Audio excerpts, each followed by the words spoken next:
Jadi itu yang aku disclaimer-nya ya. Nah, jadi kita mulai latihan UAB-nya, materinya yang pertama aku ingatkan di proses persalinan. Ada kelas 1, kelas 2, kelas 3, kelas 4. Di kelas 1 ada fase laten, pembukaan 1 sampai 3 cm. Fase aktif 4 sampai lengkap gitu ya. Biasanya kalau fase laten itu sekitar 6 jam. Antara 1 sampai 3 cm itu cukup lama ya.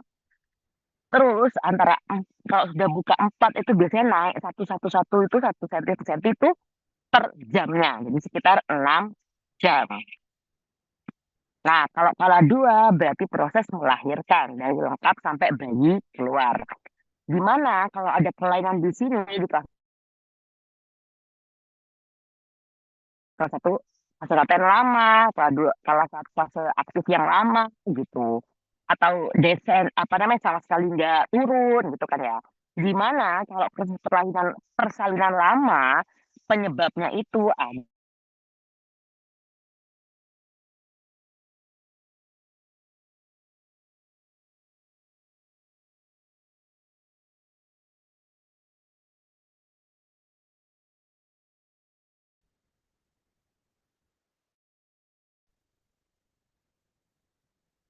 ayo guys. Iya Kak, tadi agak nge-lag. Oh, sorry sorry, sampai mana tadi aku nge-lag, Cak? Sampai kala 2. Oke. Kalau ada kelainan di fase skala 1 dan skala 2 biasanya kan memanjang ya, nggak lahir-lahir. Penyebabnya itu biasanya 3P. Disingkat di 3P. Yang pertama power, yang kedua, yang ketiga apa dong? Passenger, Passenger, berarti siapanya? si janin. Oke, kalau yang P berikutnya, Passage. passage, berarti siapanya? Ibunya, Kak. Apanya ibu? Jalan lahir. Jalan lahir. Kalau ini bayi. Kalau ini kekuatan ibu ya. Nah, jadi kalau di soal nanti Rek, misalnya ya di soalnya kok bayinya nggak lahir-lahir. Kamu lihat apa breakdown soalnya. Oh ternyata hitsnya dikit. Hitsnya cuma 2 kali. Berarti masalah di power. Gitu. Kalau passenger bayi, bayinya kenapa emang biasanya? Makrosomia itu Berapa besar. tuh makrosomia? Lebih dari 4 4.000. Kalau jalan berarti panggulnya ibunya sempit. sempit. Oke. Atau ada tumor gitu ya. Di mana ada lagi nama istilahnya CPD, Cephalopelvic Disproportion. Antara kepala bayinya yang terlalu besar atau panggul ibunya yang terlalu sempit. Kapan kita curiga panggul ibu terlalu sempit, Rek? Kalau ibunya apa?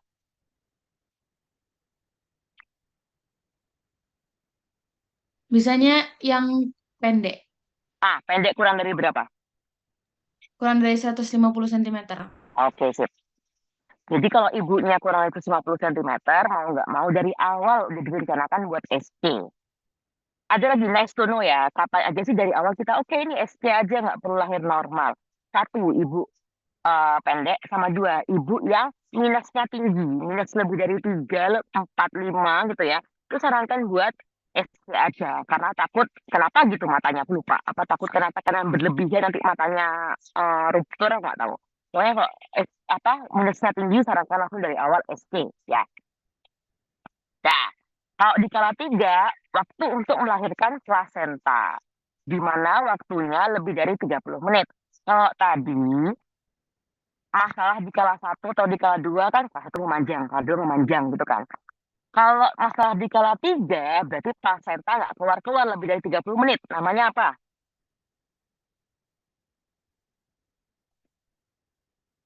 Apa, Rek? Kalau plasenta nggak keluar lebih dari 30 menit namanya Retensio bukan, Kak? pinter, retensio plasenta.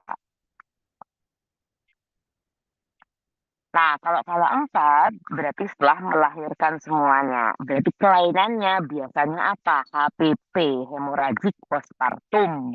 Kalau di kala 4 kan, nanti kita bahas. Nah, di kala 3, apa yang kamu lakukan? Setelah bayi keluar, pertama, kamu injeksi oksitosin. Terus, kamu kuatkan plasenta dengan cara apa? Namanya itu, apa namanya? Peregangan pusat terkendali. Jadi, kamu tuh nggak boleh narik. Kamu cuma muter-muter kok, tangan kananmu muter-muter, tangan kiri nahan uterusnya. Jadi nggak boleh narik. Ya. Kalau 15 menit nggak keluar itu plasenta, diulang dulu. Diulang dulu oksitosinnya. Dikasih lagi oksitosin. Sama rangsang puting susunya. Boleh kamu ulang 15 menit lagi. Tapi intinya kalau sudah lebih dari 30 menit, udah 30 menit nih, mau nggak mau harus kamu rujuk. Harus kamu lakukan apa? Manual plasenta harus kamu keluarkan pakai tangan. Ingat ya, kalau udah 30 menit, keluarkan pakai tangan. Kalau kurang dari 30 menit, boleh kamu masukkan oksitosin lagi. Oke? Kalau kala 4 dibagi dua. Ingat, kayak kalau misalnya aku nge-lag langsung ngomong ya, langsung cut. Kak, suaranya nggak jelas, langsung bilang ya, biar aku nggak ulang lagi, oke? Nah, kala 4 itu dibagi dua. Kala 4 atau masa nifas ya, masa nifas dini sama yang lanjutan. Masa nifas dini itu 24 jam pertama.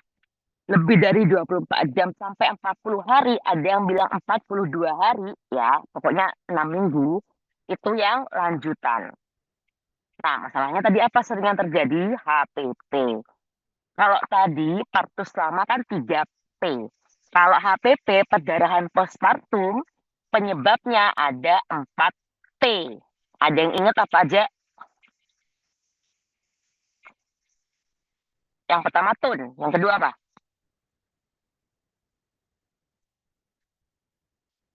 Apa, Rek? Trauma. Trauma, Trauma, trauma. sip. Habis trauma apa?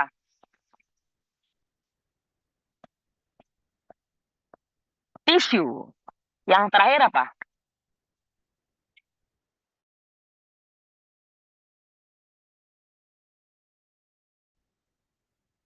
Kalau berarti kemungkinan apa? Dia habis melahirkan, ternyata uterusnya kontraksinya jelek. Jadi tandanya apa kalau masalah ditun? Uterusnya lembek. Gitu. Berarti terapinya cuma apa? Ya drip oksitosin. Atau subinflusio uteri. Uterinya nggak turun, kembali ke normal. Gitu. Kalau trauma, laserasi, misalnya ada robekan yang robekan serviks, robekan perineum yang berat gitu. Berarti terapinya apa? Dijahit kembali. Tisu, ya, seringnya apa? Sisa plasenta. Jadi pas dibuka, plasenta keluar, oh ada yang nempel masih gitu. Kalau trombi ini yang paling jarang ya, ada gangguan koagulasi. Jadi ibunya memang ada masalah di koagulasi. Berarti kamu kasih faktor pembekuan nanti ya. Ya, nah, terapi materi berikutnya adalah APB, antepartum bleeding. Kalau ada perdarahan di usia kehamilan yang udah gede, usia kehamilan trimester, udah masuk trimester 3, tapi perdarahan, DD-nya ada 4. Ini nanti ya aku bahas. Yang 3 dulu aja. Solusio plasenta. Solusio plasenta itu apa? Plasentanya copot. Di mana ciri khasnya? Pertama, perdarahannya warnanya gelap dan nyeri. Tonusnya hipertonus, kayak papan uterusnya. Yang kita takut, bayinya distres dong, jadi bisa naik, bisa turun. Oke, dia masuk emergensi ya, Rek, ya. Terus, plasenta previa yang kedua. Plasenta previa ciri khasnya warnanya merah segar, nggak nyeri. Tapi ingat, nggak boleh nge-PT. Kalau kamu curiga plasenta previa, diapain? Di USG. Oh, ternyata bener nih. Plasenta yang menutupi jalan lahir, plasenta previa. Kalau ruptur uteri, penyebabnya biasanya karena trauma, kecelakaan barusan biasanya. Apa yang terjadi? Awalnya nyeri, terus tiba-tiba hilang nyerinya. Karena kontraksinya hilang, karena keputus, kerobek, gitu kan ya. Sometimes sampai kalau kamu pegang perutnya keraba, kayak jadinya apa, kakinya janin itu keraba. Maka emergensi banget kalau yang ruptur uteri.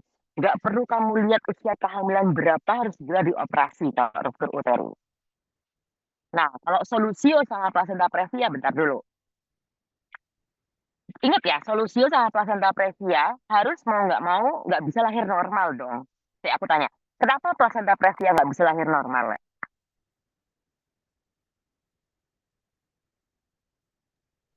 Karena Ya, kan tertutup nah, plasenta. Terus. ketutup, berarti bayinya nggak bisa turun toh. Kalau solusio ya nggak bisa juga. Nanti kan repot akhirnya nanti gitu. Jadi harus SC. Intinya plasenta previa sama solusio harus SC kan nanti ya. Nah, kapan? Boleh nggak kita langsung di SC? Pertama, boleh langsung di SC. Kalau apa? Usia kehamilannya lebih dari kapan, Rek? Dia anggap ya dia lahirkan aja. Nggak perlu nunggu lama-lama. Kalau usia kehamilan lebih dari berapa? Kapan dianggap matur? 20 minggu. Eh, kapan dianggap aterem? Ayo yang lain. Kapan dianggap, oh ini bayinya aterem, sudah bisa dilahirkan. Cak, kamu bilang 20. Emang 21 boleh dilahirkan, Cak? Nggak boleh, Kak. Nah, kapan boleh dilahirkan? Dianggap aterem. Bayi dianggap Oh, aterem. 32, 32. Eh, tutup konca. Loh, Nah, 37. oh iya. Kalau emang solusio plasenta atau plasenta previa lebih dari 37, ngapain tuh? Gue lahirkan aja tapi SP. Nah, tapi kalau ternyata masih 35 Kak, gitu. Tapi ibunya stabil, pendarahannya nggak banyak, ya ditunggu dulu. Oke. Tapi kalau ternyata 35 nih, tapi ibunya nggak stabil, kesakitan banget atau pendarahan banget, ya udah lahirkan. Dengan syarat harus dikasih apa dulu, Rek? Kalau kurang dari 37. Biar biar bayinya aman. Ini apa namanya yang buat matur itu? Ah, pematangan apa namanya surfaktan dikasih Paru. apa? Kortikosteroid. Pintar. Apa namanya? Dexamethasone. Oh, sip. Oh ya, kalian tahu nggak sih, Rek, kenapa kalau pada pasien yang SC gitu ya, harus SC terus, nggak boleh status normal. Dan kenapa jaraknya kalau orang SC boleh hamil lagi lebih dari 3 tahun? Kenapa nggak? Ada yang tahu nggak? Logikanya deh, pikir deh. Kalau kalau yang itu sih Kak, yang saya bisa jawab yang itu, yang kedua, yang kenapa SC itu harus jaraknya 3 tahun. Kenapa? Karena kalau kalau misalnya kurang dari 3 tahun itu luka, kalau logikanya kan lukanya belum sembuh gitu. Jadi Hmm. khawatir. Oh, anunya apa sih? Eh, Sama aja. Kenapa jahitan kok? gitu-gitu. Iya, kenapa? Akhirnya takutnya jahitannya lepas kan? Ya kan? Takutnya jahitannya lepas. Sama, kenapa nggak boleh lahir rawa? Kan jahitannya lepas. Kalau jahitannya lepas, jadinya apa dong? Ini kan, ruptur uteri. Tuh. Pertanyaan berikutnya, kenapa maksimal SP, misalnya, bener nih, jaraknya harus 3 tahun, 3 tahun, 3 tahun. Maksimalnya juga 3 kali. Nggak boleh SP 4 kali, 5 kali, 6 kali, nggak boleh. Kenapa?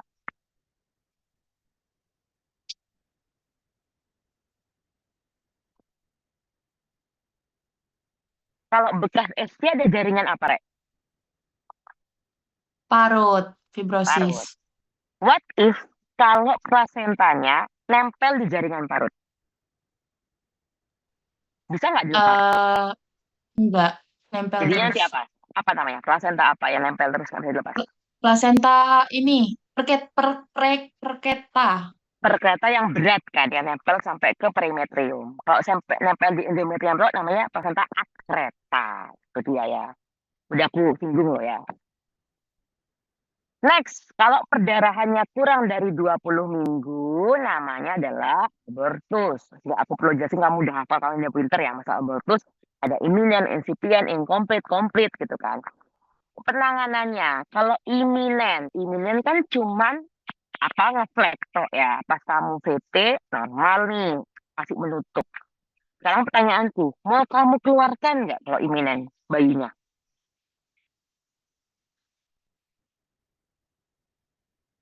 Mau kamu keluarin nggak, Rek, kalau imminent?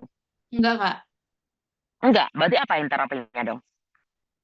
Observasi sama tirabaring. Yes, kalau dikasih obat, obatnya apa? Apa obat yang buat mempertahankan kehamilan? Tipsnya, hormon. Hormon apa yang mempertahankan kehamilan? Progesteron. Sip, progesteron. HCG kan nggak mungkin dong ada pil isinya HCG gitu kan. Yang ada adalah progesteron.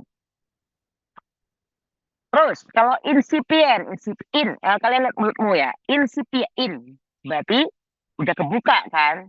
Nah biasanya itu udah mulai jelek gitu ya kondisinya ya. Berarti yang pertama kamu kasih uterotonik, berarti dikasih oksitosin, terus kamu kuret. Kalau incomplete, berarti udah teraba jaringan, langsung kuret. Habis dikuret baru dikasih oksitosin. Tapi kalau komplit, ya kan udah keluar semua gitu kan. Ya udah cukup diobservasi aja. Nah, next. Ini memang materi yang mungkin aku nggak tahu ya ada di LO apa enggak. Tapi ada di soal-soal UAB kuliah di tahun-tahun lalu aja. DM gestasional. Aku ingetin kalian. Kalau hipertensi, cut off pointnya berapa minggu? Dibilang hipertensi kronis atau preeklamsi berapa minggu kalau hipertensi?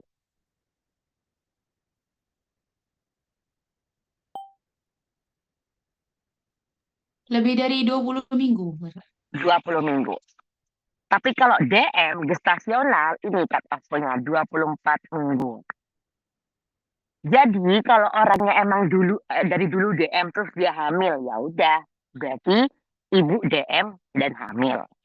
Tapi kalau dulunya belum pernah DM, pas di usia 24 minggu ternyata gulanya tinggi, dengan cara apa? Pakai GDP, glukosa ternyata lebih dari 92.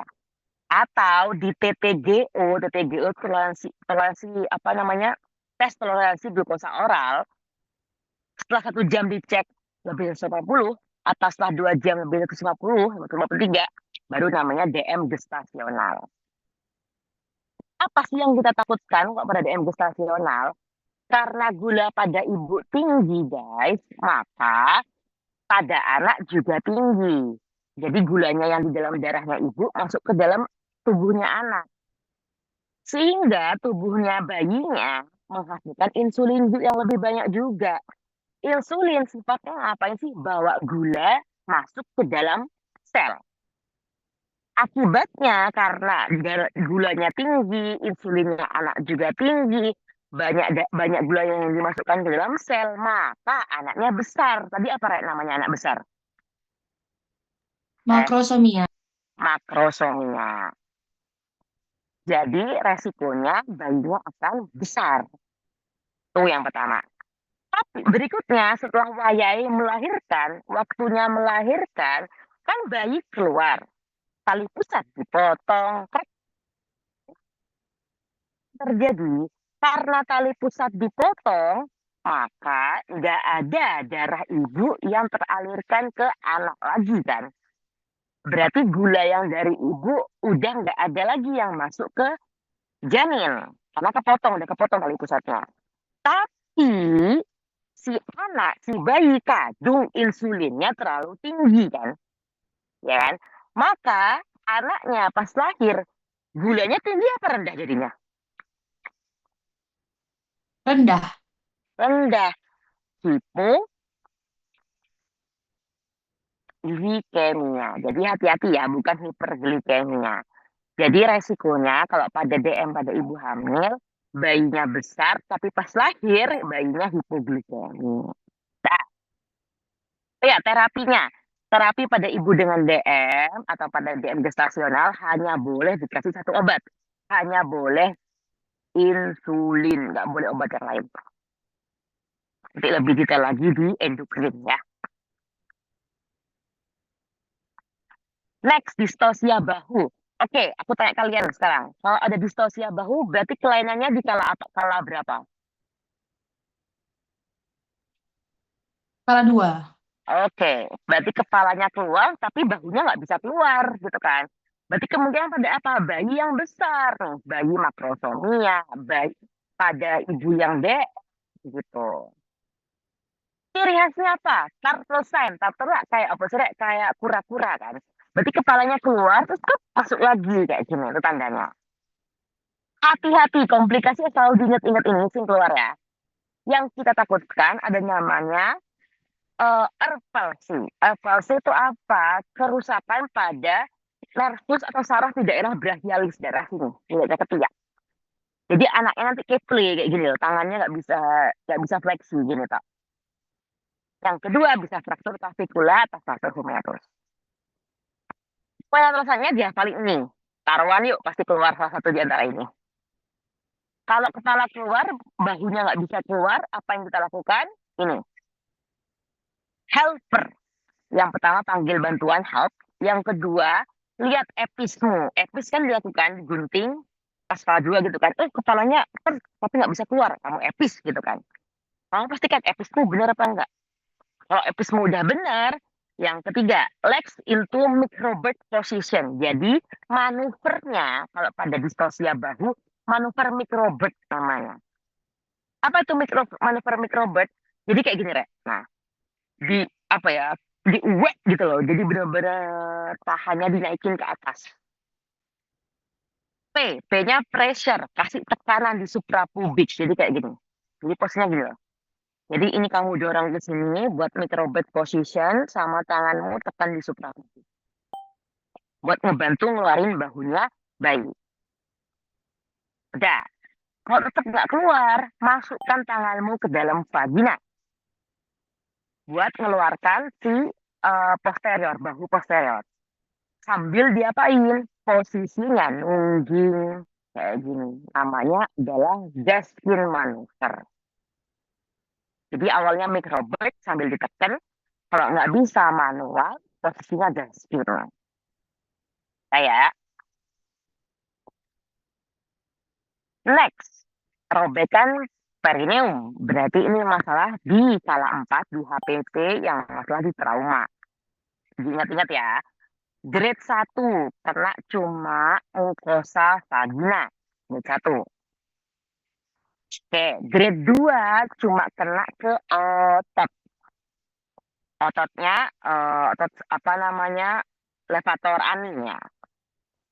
Nggak kena sphincter. Kalau ada kata sphincter gitu kan ya, berarti grade 3. Grade 3 dibagi A, B, C. Ingat-ingat. Kalau A sama B cuma kena ke sphincter ani eksterna. A kurang dari 50%, B lebih dari 50%, C kena ke sphincter ani interna dalam. Tapi kalau grade 4, nggak cuma kena sphincter, sampai kena ke rektumnya. Mukosa rektum juga kena. Pasti keluar juga soal ini, makanya aku keluarin di sini ya. Aku ingatkan lagi. Terapinya ya dijahit, Karek. Next berikutnya, aku ingatkan masalah hipertensi dalam kehamilan. Oke, aku ingetin ya, Rek. Kan tadi cut off point-nya 20 minggu ya. Kalau orangnya dari awal dia hipertensi, sampai hamil dia hipertensi, sampai lebih dari 20 minggu hipertensi. Namanya hipertensi apa? Dari awal dia hipertensi, sebelum hamil hipertensi. Sampai hamil lebih dari 20, hipertensi. Namanya apa? Hipertensi kronis.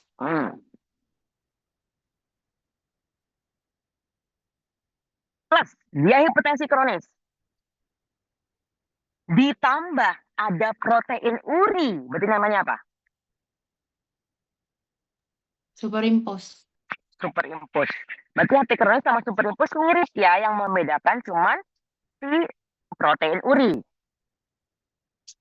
Nah, kalau sebelumnya nggak ada hipertensi, lebih dari 20 minggu ada hipertensi, namanya HT gestasional.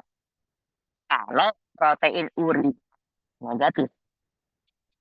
Tapi kalau protein urinya positif, berarti namanya PE. Tapi kalau tensinya lebih dari 160/110 atau protein urinya lebih dari sama dengan plus 2, berarti namanya PEB, preeklamsi berat. Di dalam PEB ada lagi, ada 2. Oh, ada ini ya. Ada impending, ada HELLP syndrome. Kapan dibilang impending? Berarti ntar lagi mau kejang nih. Kan yang dianggap eklamsi, kalau udah kejang ya, eklamsi namanya. Impending berarti bentar lagi mau kejang. Apa tandanya? Dia PEB, tensinya tinggi banget atau proteinnya plus 3 gitu ya. Ditambah ada visusnya kabur, matanya burem, nyeri kepala, nyeri perut, ada mual muntah, berarti impending. Atau ada HELLP syndrome, hemolisis. Berarti apa tanda hemolisis, Rek? HB-nya turun. L, L, elevated liver enzyme. Berarti apa yang tinggi? Liver enzyme apa, Rek? Apa enzim hepar? Lip-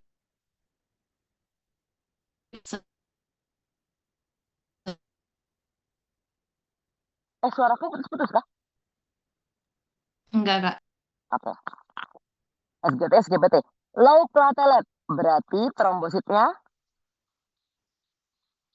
kurang dari Turun. 150.000.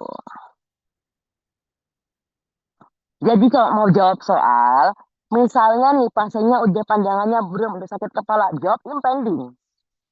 Kalau sudah ada SGT, SGPT naik atau trombositnya turun, jawab HELP.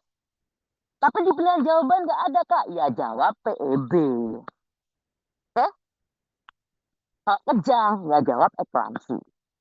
Sekarang terapinya. Kalau ditanya terapi apa namanya terbaik gitu kan. Terapi definitifnya apa? Ya lahirkan. Orang yang bikin dia jadi kayak gitu karena dia hamil gitu kan. Jadi terminasi. Kalau definitifnya ya. Kalau terapi awalnya, nah kalau cuma PE, kalau cuma preeklamsi biasa, ya udah kamu turunkan tensinya. Tensi penurunan tensi yang aman pada orang hamil, singkatannya ada ini, Rek. LMN. Ada yang tahu nggak dari LMN itu apa aja? L-nya apa, M-nya apa, N-nya apa? N-nya nifedipin. Nifedipin N-nya. M sama L-nya. Nah, itu lupa, Kak. Ayo, kita kasih clue tuh. Met, Labetalol bukan, Kak? Labetalol, sip. M-nya. metil dopa. Oke. Itu buat PE, PE biasa ya. Tapi kalau sudah PEB gitu kan, kalau sudah PEB kamu lihat usia kehamilannya ini harusnya 37 ya, Rek. Aduh, masih 37. Kalau 37 aja lahirkan aja, ngapain nunggu gitu kan. Nah, kalau PEB nggak cuma dikasih antihipertensi, kamu harus kasih MgSO 4. Eklamsi apalagi, udah kejang, ya dikasih MgSO 4. Yang perlu dihafalkan inilah. Nanti aku kasih ya PPT-nya, Rek. Ini wajib dihafalin. Harus hafal di luar kepala ya, karena ini SKDI kita, dan ini banget sangat sering keluar. Oh iya, Rek, aku belum ngasih tahu kalian ya. Soal UKM PPD itu terbanyak soal objin loh, asal kalian tahu. Dari 150 soal itu 20 sekian tuh soal objin. Objin itu paling banyak memang. Yang kedua neuro. Nah, jadi kalau pemberian dosisnya, oh ya sorry. Ingat kataku, aku pernah bilang kalian kan. Kamu boleh ngasih MgSO4, tapi kamu harus punya antidotumnya. Antidotumnya MgSO4 apa ya? Harus tersedia. Apa?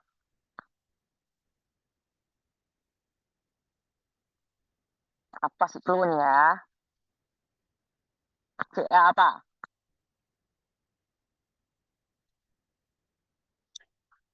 CA?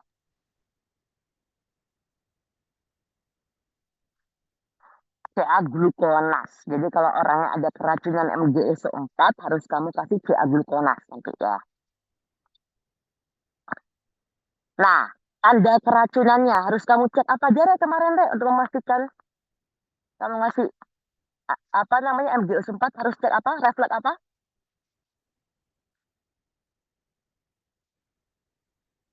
Ayo, refleks apa? Refleks Lutut, tendon bukan, Kak? tendon apa? Lutut berarti apa? Patella. Oke, apa lagi?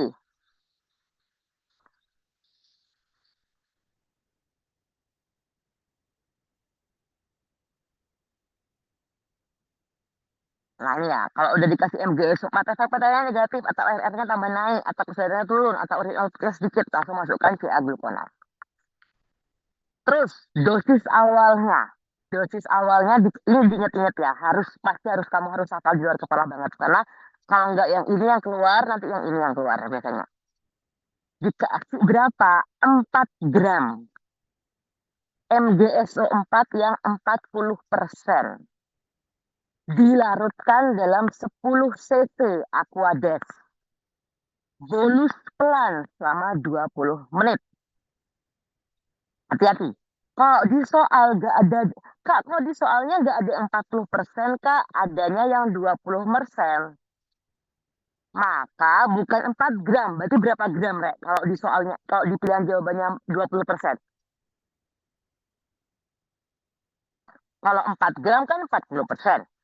Kalau 20%, berarti Berarti naik 2 jadi gram. berapa? Hah? 2 gram. Hah? Oh, 2 Oh, gram? Kamu turun dong. Kalau 4 gram, 40%. Buat sesuai biar sama di berapa gram? Jadi berapa gram? Ya, kalau ini kan turun jadi setengahnya kan. Berarti ini naikkan setengahnya. Berarti berapa? 8. Nah, 8 gram. Kalau 20%. Oke.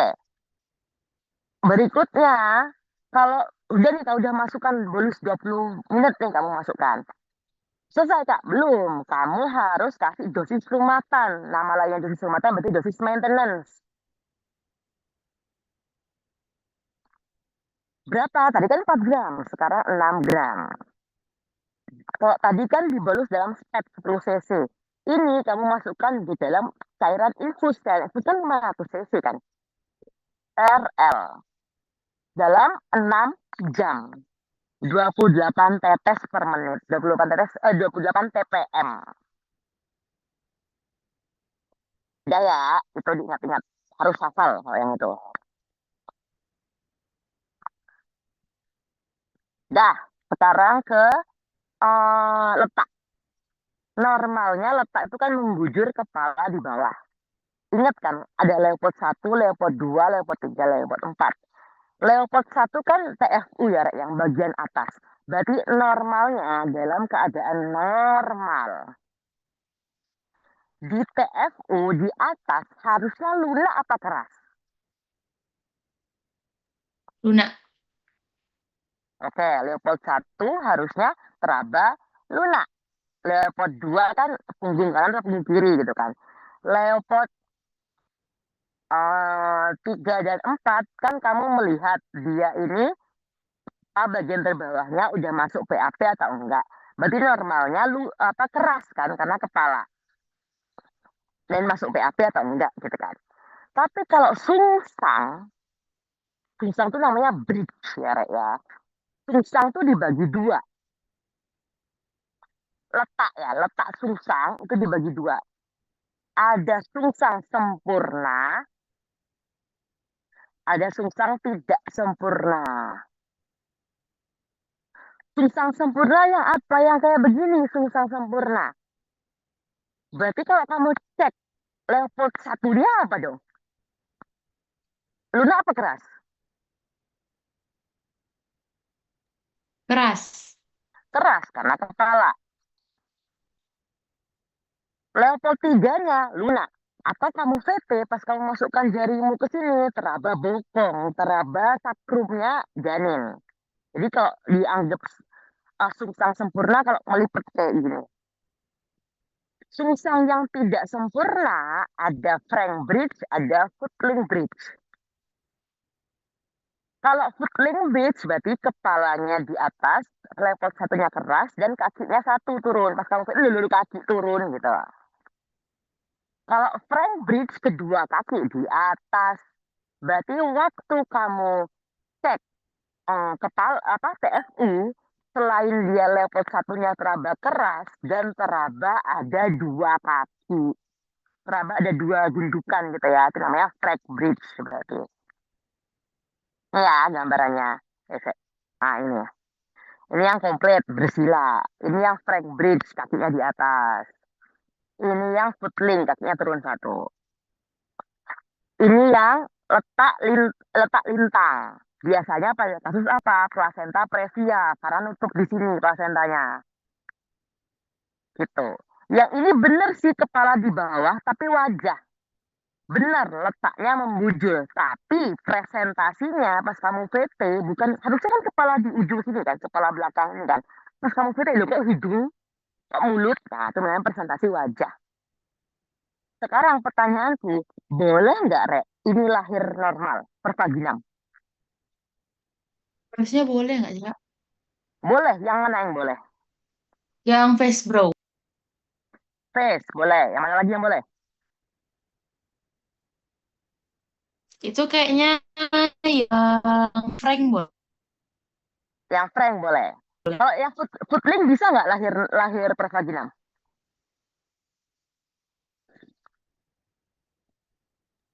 Nggak bisa. Nah, nah, boleh per vaginam kalau frank. Kayak gini nih boleh. Jadi nanti pas lahir pantatnya langsung diputar gini. Wah, gini caranya, balikin.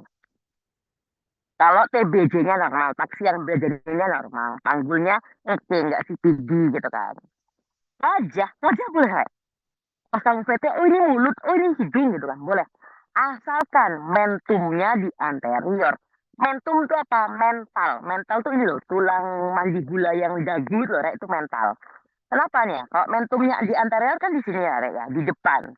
Boleh lahir vaginam. Tapi kalau mentumnya di belakang, nggak bisa. Kenapa? Karena kepentok, ambil tulang ekor. Ingat-ingat ya, karena ada di soal. Oke? Next, prolaps tali pusat. Apa itu? Kalau bukan kepala yang paling depan, tapi tali pusat yang paling depan. Namanya prolaps tali pusat. Dibagi dua, tali pusat membumbung sama tali pusat terkemuka atau terdepan. Yang membedakan kalau membumbung itu tuh belum pecah ketubannya. Jadi tali pusatnya belum keluar. Tapi kalau terdepan tali pusatnya udah keluar kiwir-kiwir di sini, Rek. Sekarang aku balikin. Kalau posisinya kayak gini nih tali pusatnya, boleh nggak dia lahir per vaginal?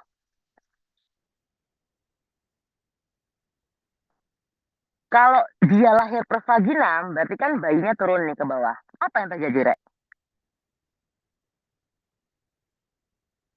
Kalau tali pusatnya di sini. Nyangkut-nyangkut. Nyangkut. Kalau nyangkut, berarti apa yang terjadi? Aliran darahnya gimana? Nggak lancar. Ya, bisa jadi bayinya akan hipoksia mati. Ya, jadi kalau tali pusat harus di ST. Nah, kalau tali pusatnya dia apa namanya membumbung masih aman kan, masih ketutup. Kalau terkedepan berarti posisinya itu apa namanya? Sorry. Eh, berarti kan posisinya, sorry. Bahkan di luar, aku kebalik ya. Oh sorry, ini yang membumbung yang kalau sudah pecah ketuban ya. Ah, yang ini ketuban masih intak. Berarti kalau yang membumbung ketuban udah pecah. Pas kamu VT, set, yang diraba bukan kepala, Rek. Loh, tapi ini ketuban, sorry, tapi ini tali pusat gitu kan. Yang terjadi apa? Kalau kamu udah kadung VT dan itu teraba tali pusat, kamu masukkan jarimu ke sini. Oh, ini tali pusat gitu kan. Kamu nggak boleh mengeluarkan tanganmu. Kenapa? Kalau tanganmu keluar, ini akan turun ke bawah juga. Tarik dong bayinya akhirnya. Maka kamu nggak boleh mengeluarkan tanganmu. Sampai kapan? Sampai di ruang operasi. Jadi aku pernah ikut yang ini. Ini benar-benar bidannya itu tangannya di dalam memek. Terus sampai di ruang operasi, bayinya keluar, baru keluar tangannya si bidan. Tuh ya. Terus masih ada prolaps uteri. Mirip sama prolaps rectum. Jadi uterusnya turun. Mirip sama prolaps itu di blok diges ya. Penyebabnya berarti apa? Kalau ditanya faktor resiko ya, usia tua, anaknya 7, lahirnya normal semua gitu kan. Jadi tiba-tiba tuh keluar kayak habis ngeden, habis nyanyi, kata pencetusnya itu, ngeden, nyanyi, atau barang-barang berat, terus keluar tiba-tiba dari vagina. kayak gundukan gitu lah. Ternyata apa ya uterusnya yang turun ke bawah gitu. Grade-nya ada 3. Grade 1, turunlah serviksnya ke dalam vagina. Grade 2, turun tapi di batas introitus, nggak keluar dari introitus, nggak keluar dari labia. Tapi kok grade 3 sudah keluar dari labia, ada kiwir-kiwir gitu. Grade 4, prudensia. Sorry, udah ada grade 4 ya. Prudensia, sorry. Udah keluar semuanya, tapi nggak pernah sih yang ini. Biasa grade 3. Terapinya apa? Kita pasang pesarium. Miring ya, kayak donat gitu dimasukkan. Namanya pesarium. Ingat ya, aku tulis. Nah, buat ngikat kayak gitu. Dah, 16 uteri. Sorry. Terus, tokso. Tokso itu adalah parasit di mana sering dikeluarkan oleh hewan. Hewan apa, Rek, yang sering mengeluarkan tokso? Ada yang pernah tahu? Kucing. Kucing. Selain kucing, burung. Di mana tokso itu mungkin tidak bergejala pada kita yang tidak sedang hamil. Kayak kita nggak ada apa-apa kok, nggak ada masalah kok, gitu kan. Tapi ada orang nih, nggak ada bergejala apa-apa, dia melihara kucing. Tapi kok tiap hamil keguguran, tiap hamil keguguran, tiap hamil keguguran. Nah, curiganya kena tokso, bisa gitu. Atau berhasil hamil, tapi ada namanya congenital toxoplasmosis. Apa yang terjadi kayak gini anaknya nanti. Nanti dibahas di pediatri, ya. Nah, apa yang kita lakukan sebenarnya nggak cuma pasien yang beresiko yang dicek tokso. Pasien hamil walaupun tidak bergejala harus dicek tokso nih di awal kehamilan. Dicek IgM, IgG, anti tokso. Kita harus cek walaupun dia sedang tidak apa ya, nggak abortus atau tidak resiko apa-apa, harus dicek gitu ya. Kalau IgM-nya positif, ya udah, berarti infeksinya akut. IgG-nya positif, IgM negatif, berarti dia infeksinya lama, gitu kan. Tapi kalau pada ibu yang IgG negatif, IgM negatif, tapi dia rentan atau dia punya peliharaan kucing, berarti kita kasih terapi profilaksis atau pencegahan. Ini obatnya. Ingat-ingat ya, kalau dia hamil atau dia berencana untuk hamil sampai usia 18 minggu kasih satu doang obatnya, Piramisin. Tapi kalau dia sudah 18 ke atas kasih 2 obatnya, Pirimetamin dan sulfadiazin. Oke. Next, PCOS. Kalau sudah hafal di luar kepala ya. PCOS harus memenuhi 2 di antara 3. Yang satu oligomenore atau aminore. Yang kedua hiperandrogen, berarti testosteronnya tinggi, bulunya banyak gitu ya, berjerawat. Yang ketiga pas di USG ada kista yang banyak, ada tanda string of pearl. Jadi ada 2 di antara 3 namanya PCOS. Nah, labnya kamu membuktikan dia ovulasi apa enggak sih gitu kan. Berarti cek FSH dan LH. Berikutnya, cek kadar testosteron atau androstenedion. Terus cek DHA, DHA ya. Kenapa Kak perlu dicek insulin sama TTGO? Karena biasanya pada pasien PCOS, biasanya tuh dia ada DM juga. Tuh. Dan obes, makanya dicek lipid profile.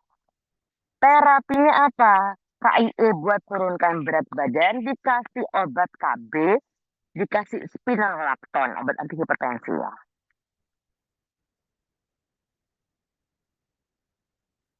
HEG cuma aku tekankan, HEG. Kalau ditanya obat yang terbaik apa? Ini ya, Pyridoxine, obat terbaiknya pada pasien HEG atau B6. Kalau tetap nggak membaik, kamu kasih antihistamin 1 generasi pertama, dimenhidrinat. Ya, ingat itu aja.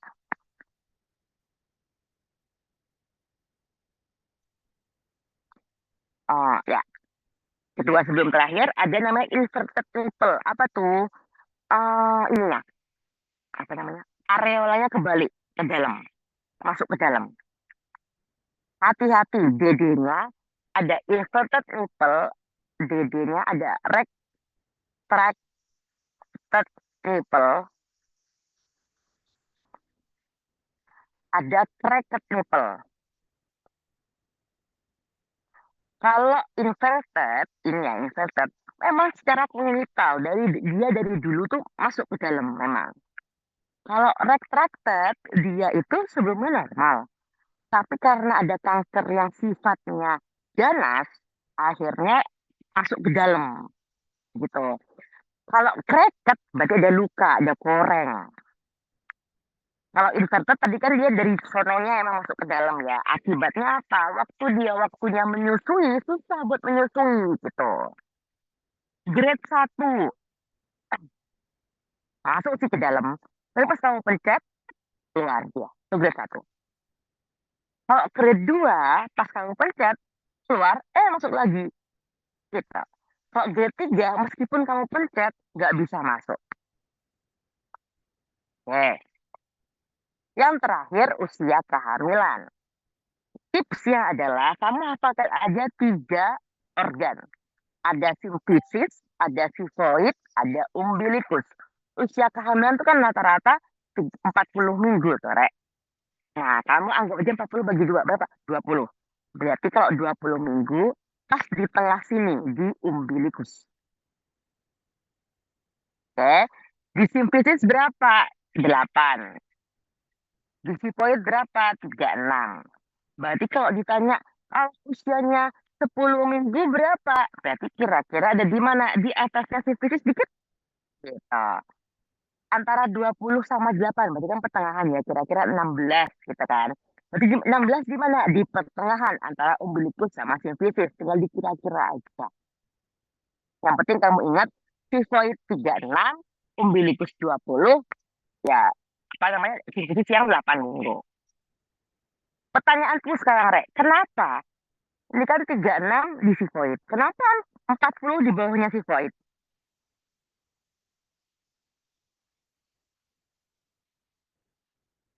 Kenapa, guys? Kenapa semakin tua kok malah di bawahnya?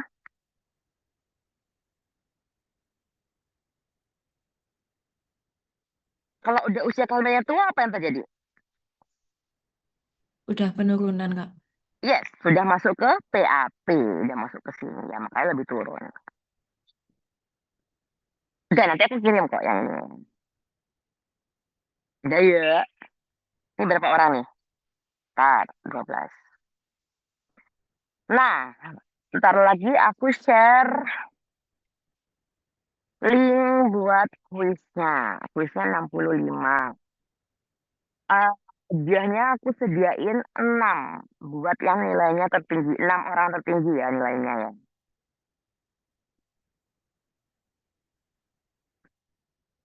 Ah,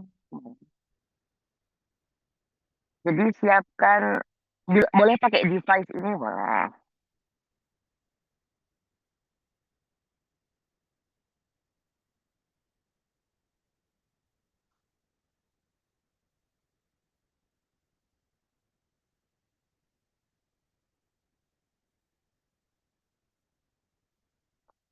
Oke,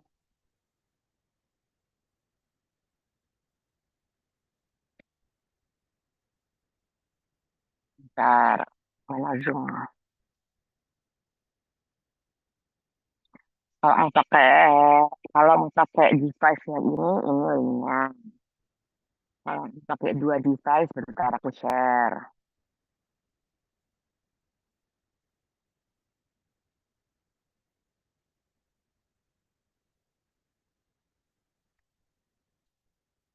Eh,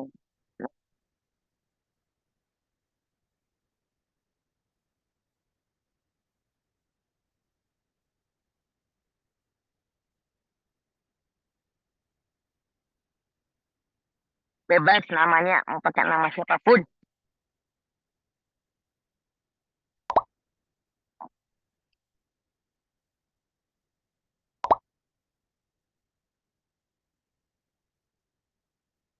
Aku sambil tak pipis ya, Rek. Kamu masuk, oh.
Wah, ini cuma 6, ta? Ada yang mau nambah lagi nggak? Udah? Aku play ya, guys. Ada yang mau nambah lagi nggak nih? Guys, tes, tes. Mungkin udah, Kak. Udah ya, aku play ya.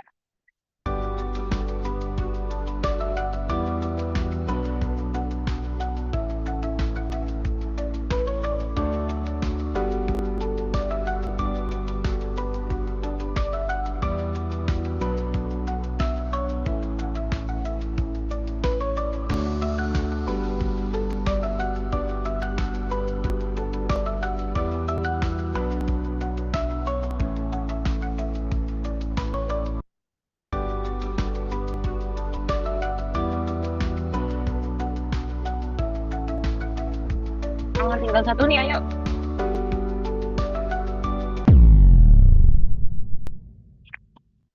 Oke, banyak yang benar kok, udah ya. Sip.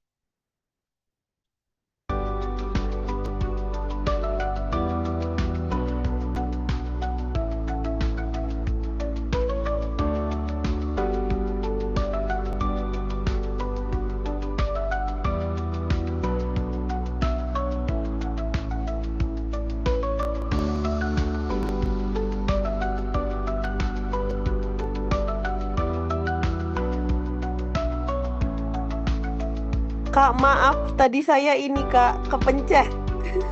Nggak tahu. Berarti ini kayak gini nggak bisa ganti ya, Kak? Jawabannya.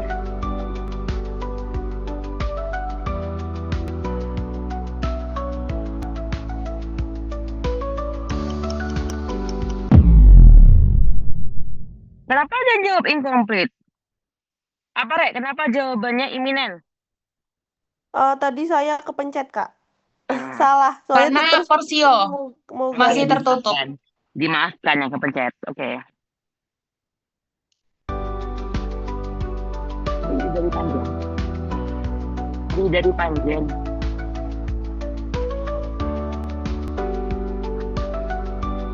Yang anget-anget kok. Yang anget-anget.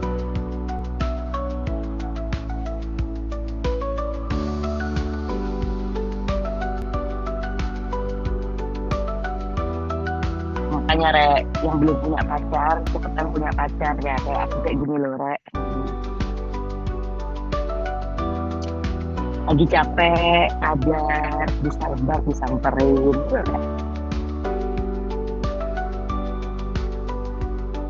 Apa? Ini putus.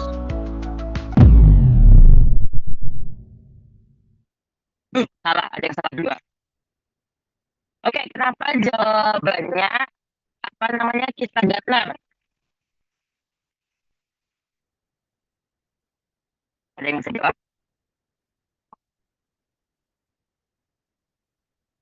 Suaranya putus-putus Kak? Iya, Kak. Kak, suaranya putus-putus. Bentar. Suaranya putus-putus. Tapi yang voice-nya agak kali ya? Enggak. Tadi aku berarti kalian nggak dengar kayak yang aku bilang nggak cari pacar, jomblo cuma cari pacar. Nah, jomblo ya.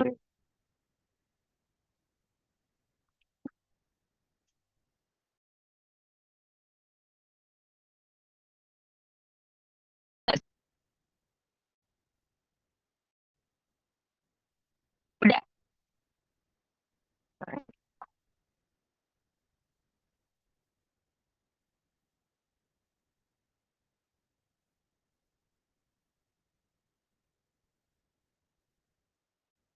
Tes.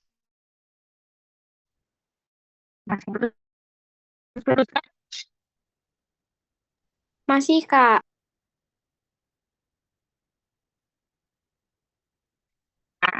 Ini kayaknya udah jamnya ada. Udah ganti iPhone. Masih. Tes. Masih. Masih Kak, masih putus-putus sama itunya suaranya tuh kayak terlambat gitu. Oke, berarti aku ganti lagu. Jadi saya